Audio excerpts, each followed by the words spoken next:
In Senegal, the Red Cross revealed that almost 360 people were injured in violence that broke out after the opposition leader, Sonko, was sentenced to 2 years in prison.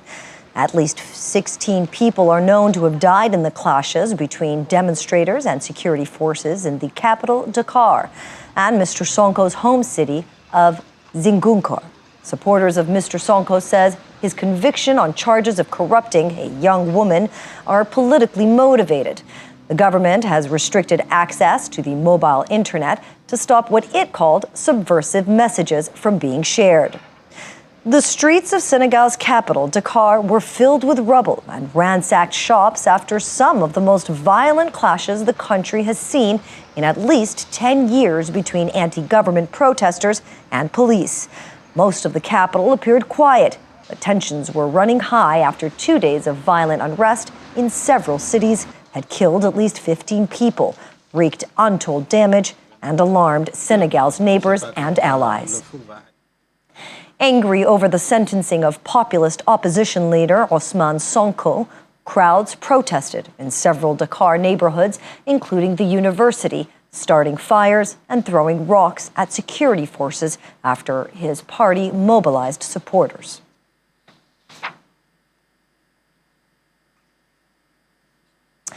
International affairs analyst Mitchell Agates joins me now for more. Welcome to the program, Mitchell. I'm going to just come in with my first question. Thank you very much for having me. Why are we, Mitchell, seeing this demonstration breakout in Senegal? Can you give us a bit of background? Oh, absolutely. The situation in Senegal is very interesting, and I don't use interesting in the positive light. It's a case that the current president, as it stands, there have been a lot of rumors that he's pursuing a third-term bid, right? And which is inconsistent with the constitutional term limit. Now, this is against the backdrop of a very young population that is more or less frustrated by a number of the policies that have emanated from the central government for the last few years. And Mr. Sonko, who has recently been convicted, is someone that the general population, and I don't mean that as a pollster, but I mean that just based on the sense that is coming out of Senegal, the general young population particularly seem to have coalesced around him, are supporting him, right, toward basically performing well and potentially winning at the next presidential elections. So they see this as a calculated attempt to prevent him from running in the next elections, because as a convict, you are, of course, as consistent with many countries. The Constitution places certain bars on criminal conviction, preventing you from running for office. Now, it is the case that Mr. Sonko himself has consistently stated that he is innocent, that he is not guilty, that he's being framed and set up for this particular purpose, one. Two, it is also the case that when this conviction came about, Mr. Sonko's party had basically notified the general public and told them to please get to the streets and protest against this.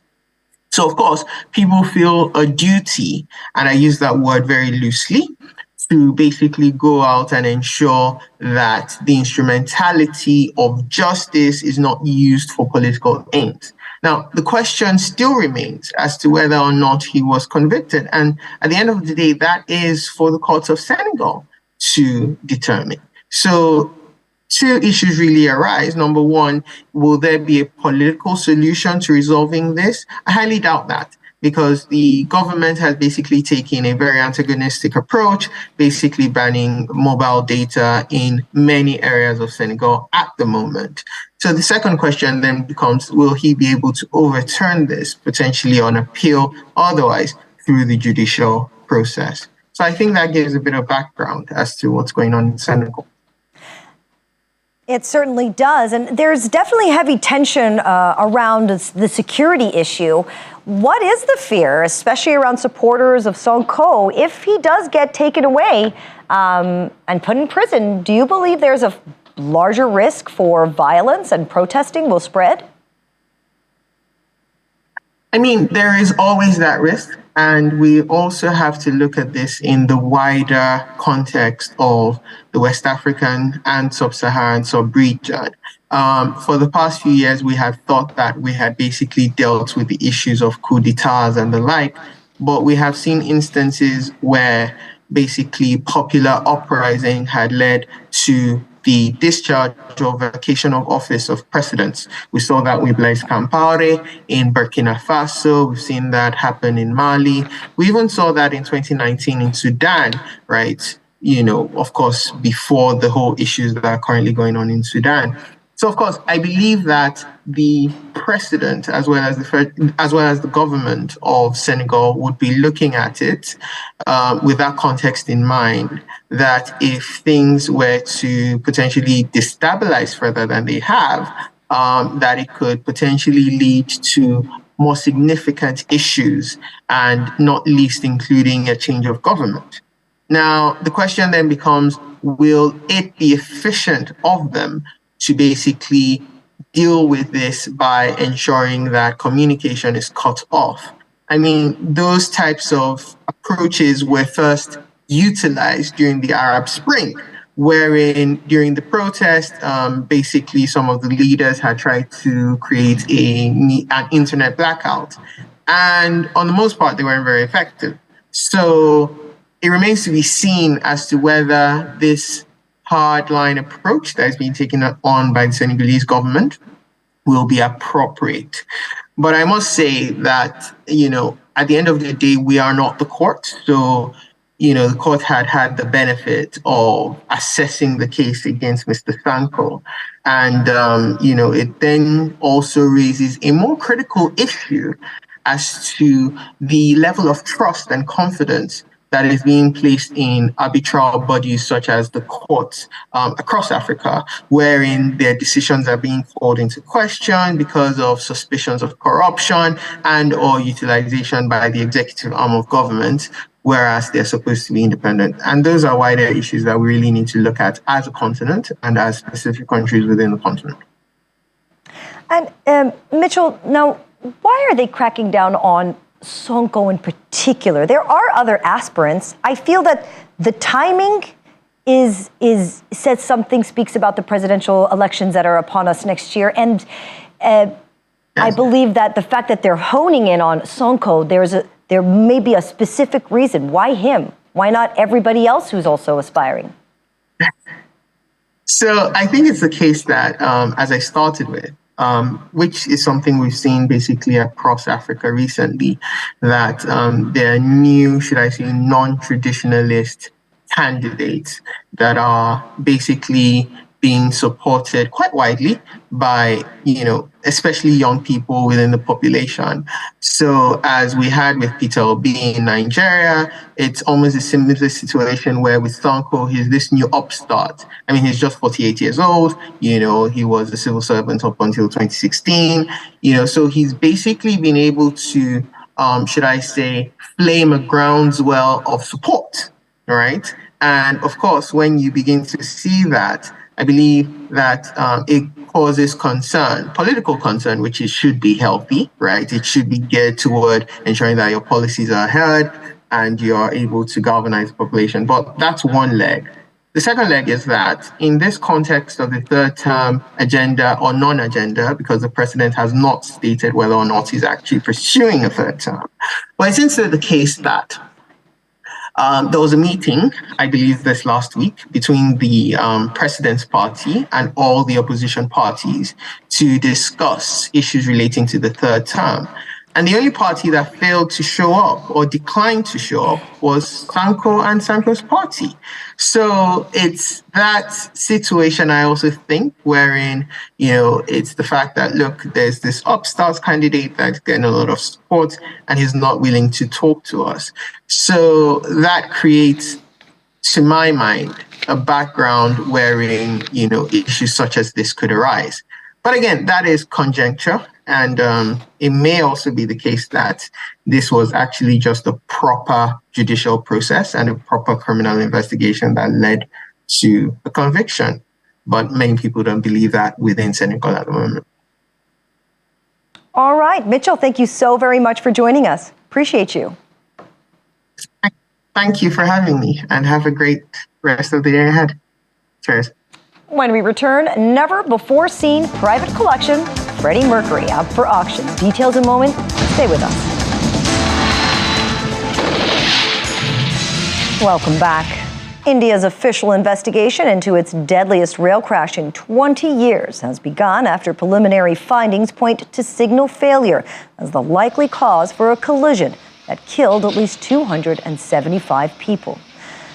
Indian rescue workers are also conducting repair works following the accident. Footage shows workers and an excavator repairing a crossing as trains passed by. Nearly 1,200 people were also injured when a passenger train hit a stationary freight train, jumped the tracks, and hit another passenger train passing in the opposite direction near the district of Balasore. Pope Francis said he was praying for the victims of the train crash. A woman imprisoned for over 20 years over the death of her 4 children has been pardoned by New South Wales State after a judicial review found there was reasonable doubt about the original convictions. Kathleen Megan Folbig was convicted in 2003 for the murder of her 3 children and manslaughter of her 4th. Folbig maintained her innocence and said the children had died of natural causes. An initial inquiry in 2019 found the evidence reinforced Folbig's guilt. However, a second inquiry led by former Chief Justice Thomas Bathurst revisited her convictions in 2022 after new evidence suggested 2 of the children had a genetic mutation that could have caused their deaths. And so, considering Mr. Bathurst's conclusion that he is firmly of the view that there is reasonable doubt as to Ms. Folbig's guilt, I consider that his reasons establish exceptional circumstances of the kind that weigh heavily in favour of the grant of a free pardon, and that in the interest of justice, Ms. Folbig should be released from custody as soon as possible. And so, this morning at 9:30 I met with the Governor. I recommended that the Governor should exercise the royal prerogative of mercy and grant Ms. Folbig an unconditional pardon. The Governor agreed. Ms. Folbig has now been pardoned. I am grateful as well, and I think all citizens should be, that the review provisions are available in New South Wales to ensure that where circumstances arise like these ones, justice can be ultimately done, even if it takes a long time. This has been a terrible ordeal for everyone concerned, and I hope that our actions today can put some closure on this 20-year-old matter. British Prime Minister Rishi Sunak says his plan to stop migrants arriving in Britain in small boats had reduced crossings by 20%, an update he hopes will ease criticism from his party and in the country over immigration policy. Mr. Sunak, who is expected to lead his governing Conservative Party into a national election next year, has promised to stop the boats as one of his 5 pledges to Britain after he was propelled to power in October of last year.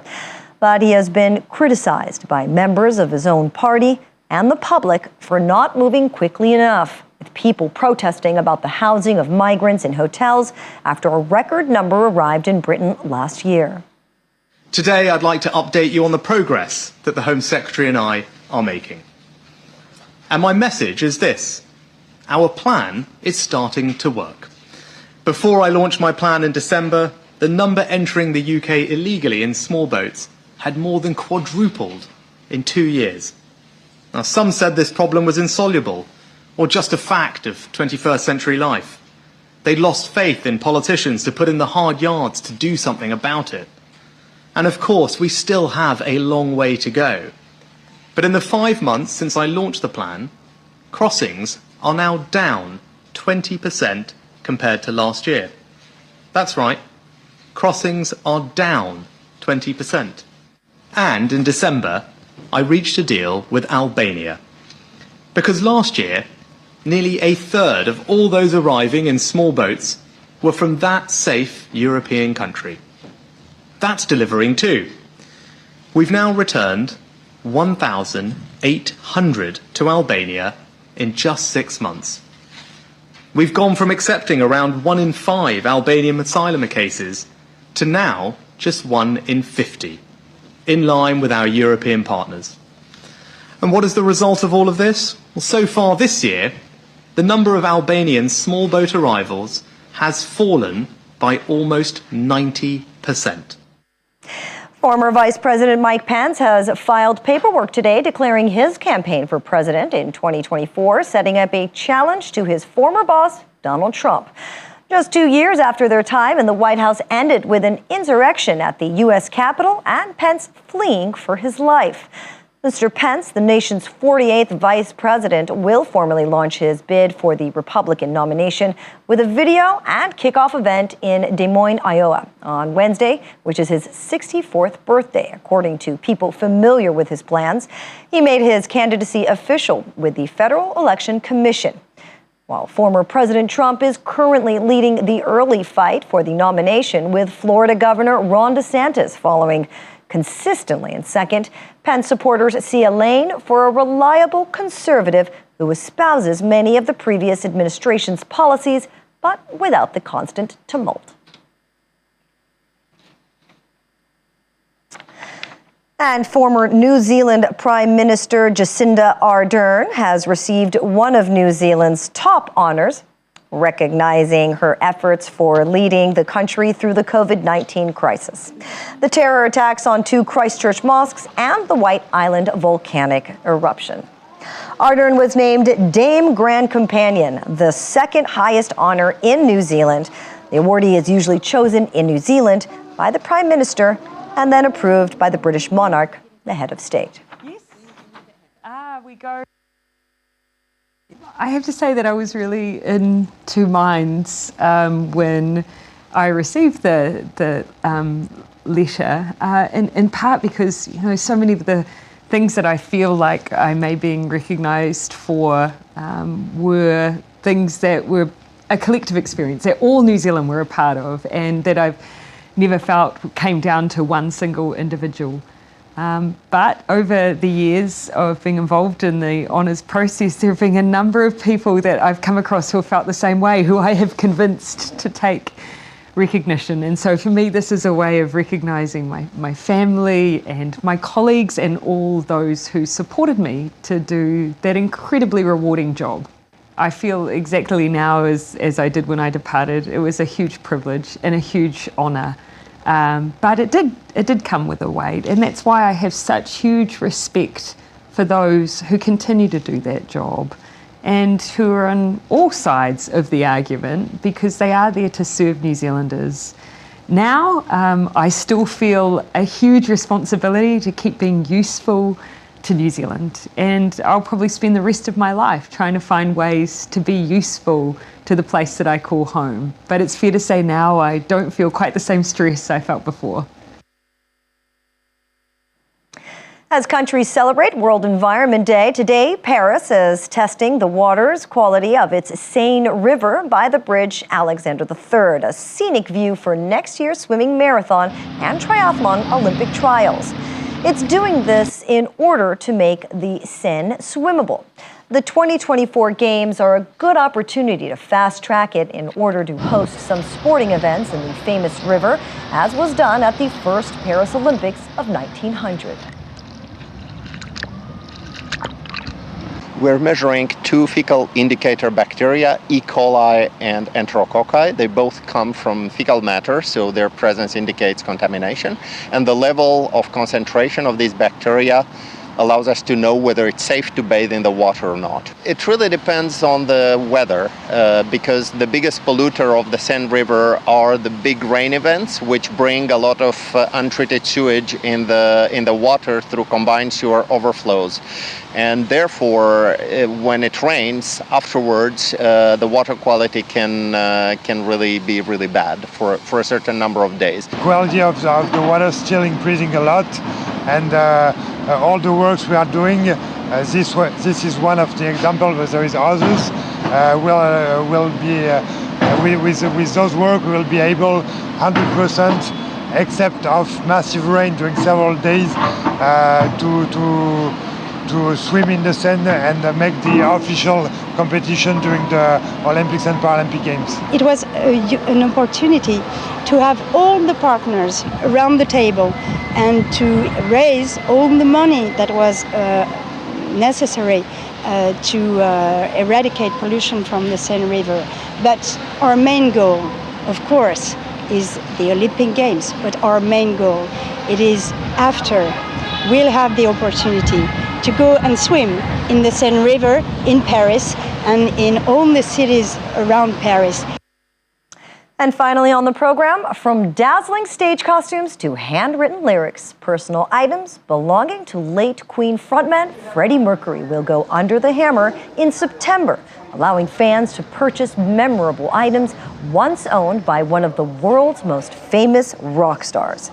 Some 1,500 items from Mercury's London home, Garden Lodge, have been looked after by his close friend Mary Austin since his death from AIDS-related pneumonia in 1991.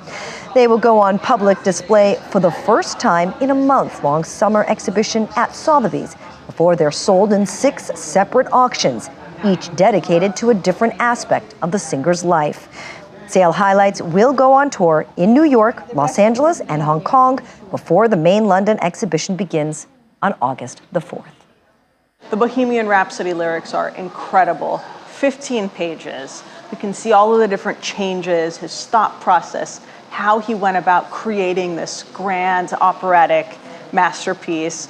We see that, an alternative title was Mongolian Rhapsody, and he changed it to Bohemian, which I think is a much better fit. You've got the jacket that he wore during his last live performance in the United States in 1982. It was on Saturday Night Live, where they played Under Pressure. You've got the iconic crown that you can see him wearing behind me is a major highlight. But they're really all sorts of different objects. So there's going to be something for everybody in this series of sales. I think that Freddie had something about him that's inspirational to anyone. He was somebody who